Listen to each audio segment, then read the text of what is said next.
There's nothing like league. And this is the Betfred Super League.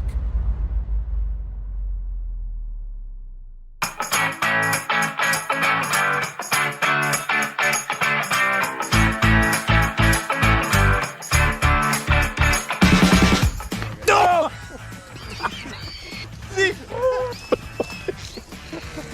Got me here. It took a big chunk out of me. Bleeding. It's bleeding. Oh no, it's bleeding. The thing just ripped my ear off. What do you think?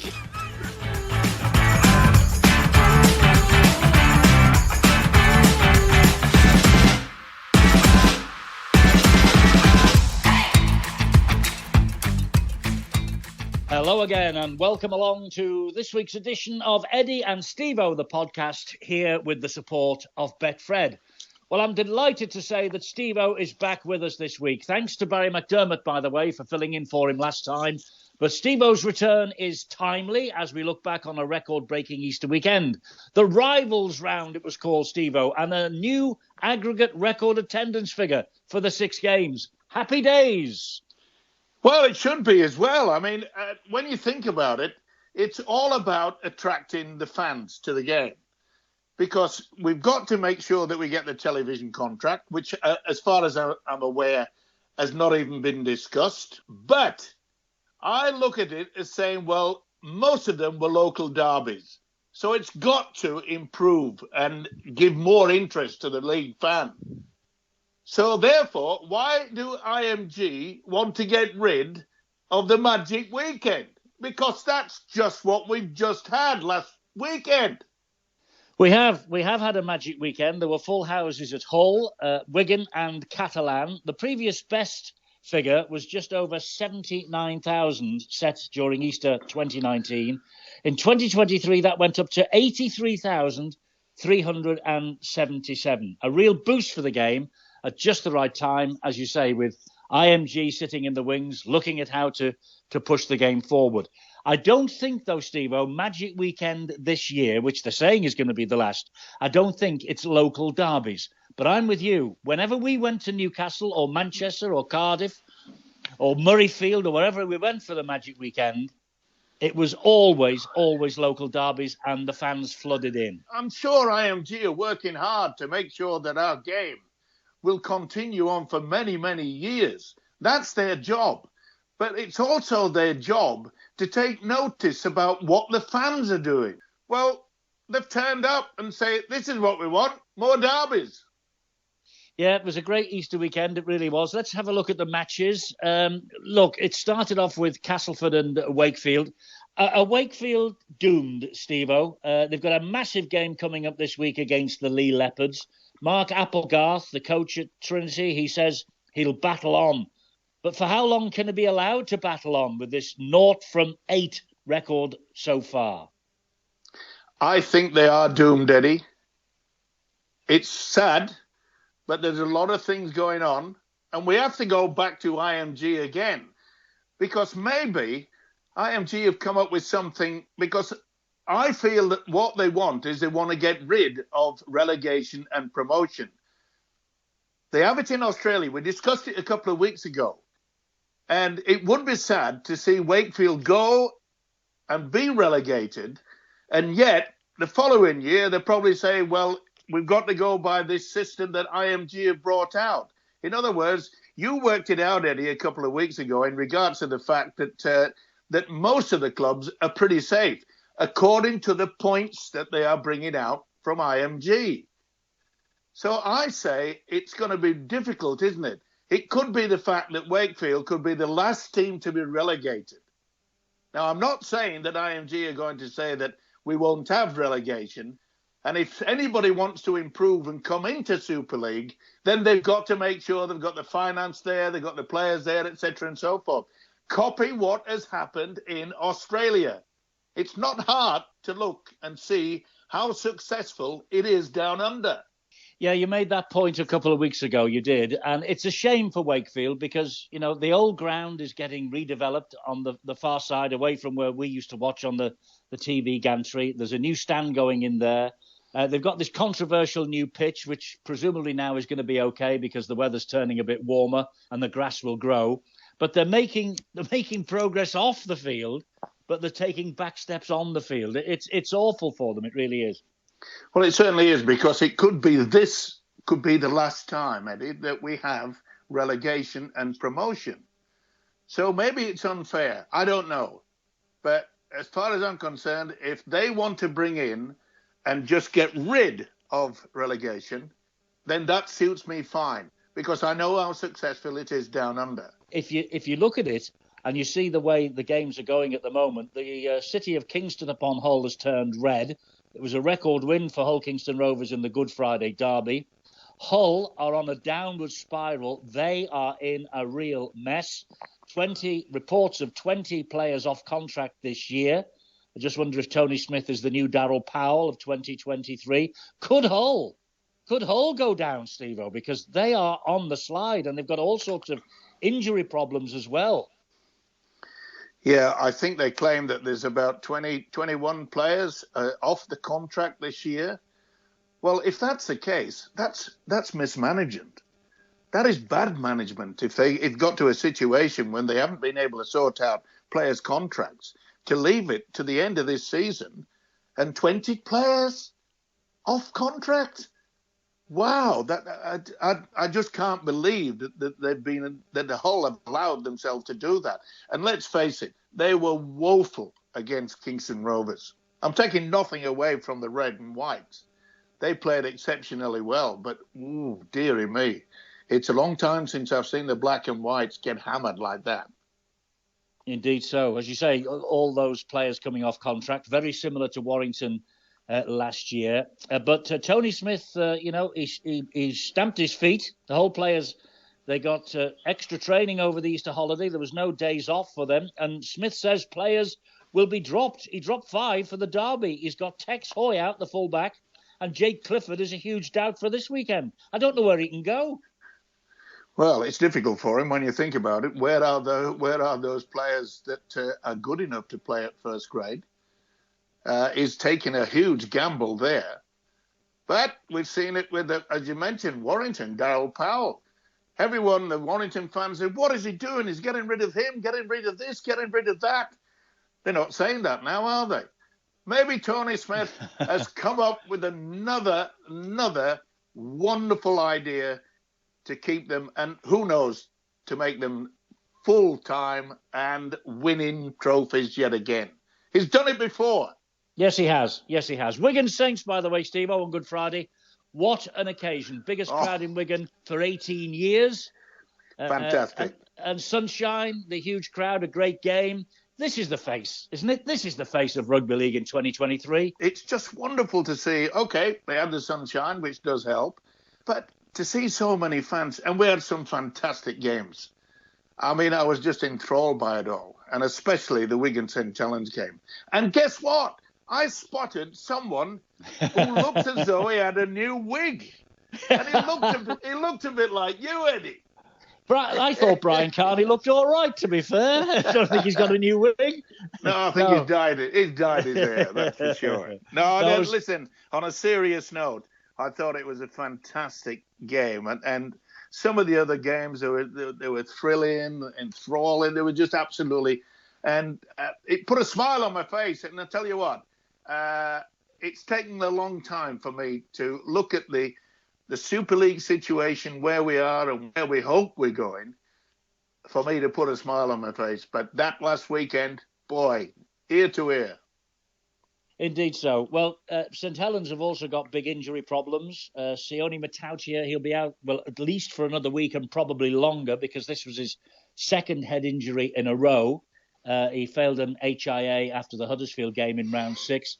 Mike Cooper of Wigan, he was also taken from the field with a serious leg injury. He's now out for the year. He's got an ACL, 9 to 12 months, they say.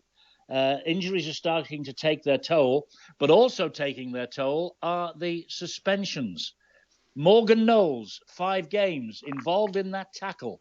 It was upgraded because of the seriousness of Mike Cooper's injury. He's out for 5 games. Morgan Knowles, if he is selected for England, And how on earth can he be selected for England if he's suspended? I hear everyone asking. But if he's selected for England, that game will count towards his suspension. And if he doesn't get picked for England, the reserve game is being played on the international weekend, and St Helens will count that as well.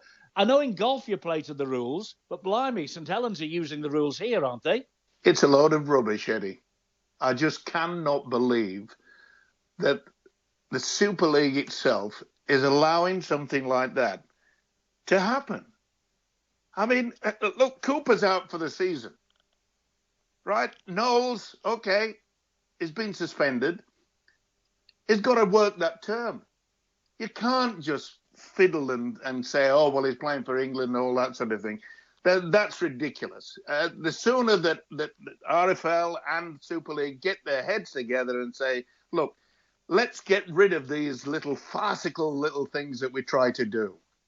I know they've done it for years and this and play them in reserve grade or whatever. As far as I'm concerned, the reserve grade should not count. You know, if you want to bring a bit of stability to it, they've been doing it for years. I know that teams, they've organised an 18 game so that they can play and all that sort of thing. Listen, if you're up in front of the disciplinary committee and they give you 5 matches, then you get 5 matches. Simple. Let's stop this stupidity. I think a lot of people are with you on that. Talking of stupidity, Saturday afternoon in Perpignan, Warrington making it 8 wins from 8 in a really dramatic match against the Catalan Dragons, and Warrington fans loving every minute of this season so far, as you say. What they don't enjoy, though, and what they haven't enjoyed, is the punch that led to Gil Dudson getting his marching orders. I think it was almost his Ben Flower moment. Remember the grand final? Who could forget that? Flower punched Lance O'Hire when he was prone on the ground. Dudson did the same to Johnston of the Catalan Dragons. And Gil Dudson's now, he's got a 5-match ban as well. Well, I think he's lucky he's only got 5. But there again, Eddie, when we sit down and say, is that fair? Is 5 tackles, 5 matches being, suspended for a player that's out? Cooper can't play again this season. And yet Dudson gets 5 matches. And a lot of fans would say, all right, he punched him. But it's that as bad as, making a player out for the rest of the season? Maybe we should look at that as well. Look, emotions run high when you're playing at that level. And he just lost the plot. It's as simple as that. As you've just mentioned, way. There's plenty of times when they've lost the plot. But maybe we should look at the situation. Is a punch to a player on the ground, is it the same as someone who puts a player out for the rest of the season? Is there should there be such an indifference between them? Because I just can't. I can't get my head around the fact. I mean, look, if the olden days, and I'm glad we've got rid of the olden days where there was punching all over the place. Simple as that. Some of the players would never play a game in the week, knowing the players I played against. But it's just the fact that a lot of people would look and say, well, why can't they bring something in and say, if a player is out for the rest of the season, then the player that's done that gets 10 games. Simple. End of season. In other words, the severity of the sentence fits the crime, in quotes. That's what you think? Yeah. Okay.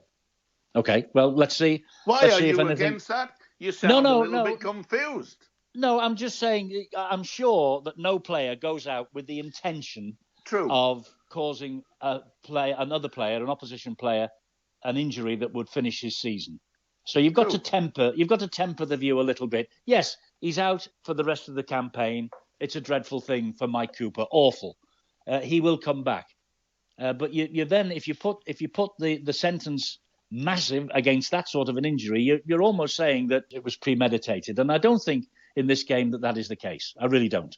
No, I agree with you on that point. But maybe we should make a sort of a set down law that if a player is out for the rest of the season, then whoever has created that, then it should be at least 10 games. Let's lighten the load again. Let's get back to the Easter programme. It finished on Sunday, Leeds coming back from 13-4 half-time deficit to beat Huddersfield. What do we make of Leeds this year? Consistently inconsistent. Someone quoted this week said they are brilliantly bonkers, infuriatingly inconsistent, and an enigma. Well, it says it all, doesn't it? When you try to assess how they played this year, it takes them a while to get into top gear. And there have been teams as well who need to be shaken up, going in at half time and saying, gee, we were poor, we can beat this lot or whatever. And once you get a roll on in that second half, it's difficult to stop. It's all about field position as well. A lot depends on the defence, etc. and so forth. But if you've got a good kicker, if you've got that situation where you can keep turning people around, and you notice every game, the team that plays more play the balls in their own 20, defensive 20, will lose. It's a fact. Just check it out. Is that if you can control and make sure that they play the ball X amount, but they're only in their own quarter. Because by the time you get to your last kick and they're in their own 20-yard line, they'll be lucky, Eddie, to get it down the field and prevent the opposition getting over the halfway line. And if you can keep doing that, 99 times out of 100, you'll win. Well, it'll be interesting to see, A, where Leeds finish up at the end of this season, and B, this weekend, whether they will heap more misery on Hull, because the Black and Whites are turning up at Headingley. We've already documented Hull's major problems with form. They could go yet another week without a win, the poor old Black and Whites. Well, they're struggling at this point in time, not only with injuries, etc., but the most of the players are feeling a little bit down. I think that they will come out fighting. They will be a lot more energetic, especially in defence, and they have to make sure that the opposition is knuckled down. But there again, you need that good kicking game. Good kick, good chase, defend, keep them in their own 20, make sure that when you receive the ball, you can get into their half straight away. It's a simple equation, and most coaches are fully aware of it. Absolutely. Well, they've got Blake Austin of Leeds and Hull Kingston Rovers, of course.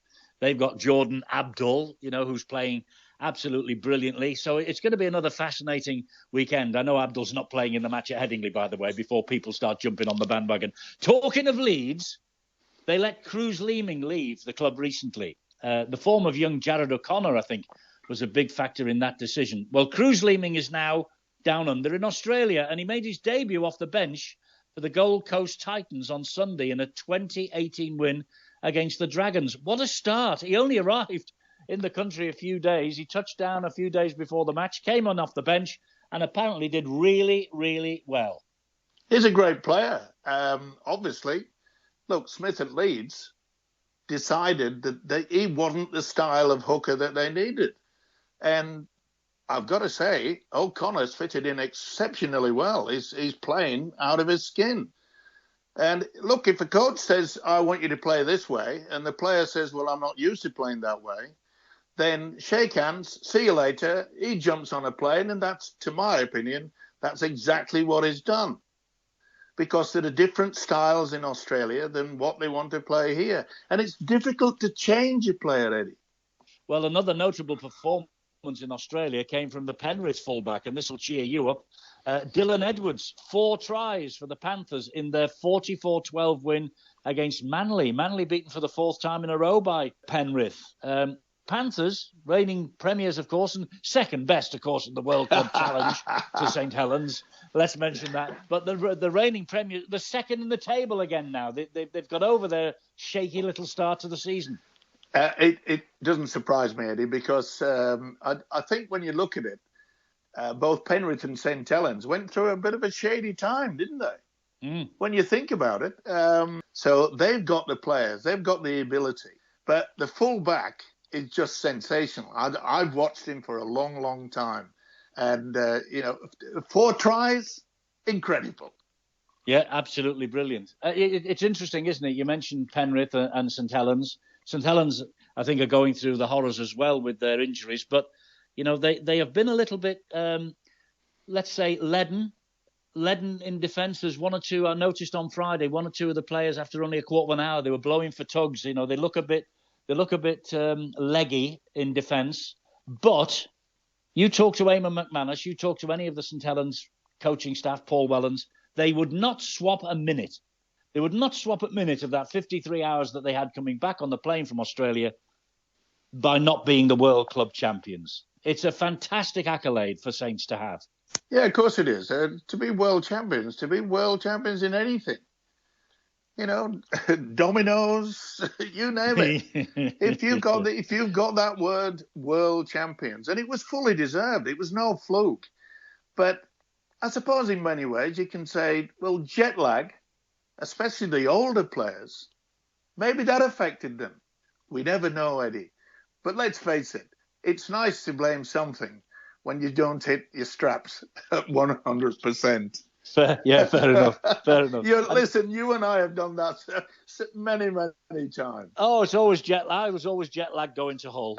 Every other week, I was always jet lag going to Hull. Talking of world champions, by the way, I see Michael Maguire carries on for former world champions New Zealand as the head coach leading into the World Cup 2025. Semi-finalist last year, losing to Australia, the world champions.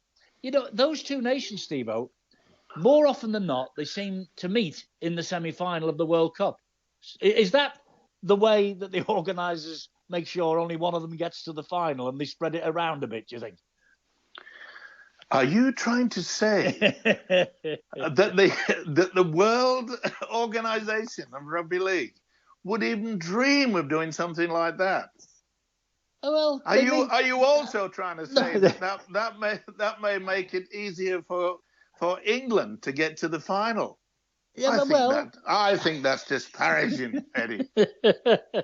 Well, it does seem to happen more often than not that they meet in the semis, New Zealand and Australia, rather than meet in the final. And I mean, I'm all in favour of that. Get rid of one of them and give us a chance. Listen, World Cup finals in any sport, etc., and so forth, are supposedly are drawn in the number that you are in the world. Are you world number 1, like Australia would be world number 1? New Zealand will be world number 2, etc., and so forth. So that really, in other sports, means that Australia perhaps would play New Zealand because they would be separated. But who knows? Maybe you could look through and maybe we get Ian Proctor, the stats man who cannot be beat. Come on, Prockers, I hope you're listening. Get down and let's see whether Eddie's talking a load of rubbish or maybe I'm talking a load of rubbish. Hang on.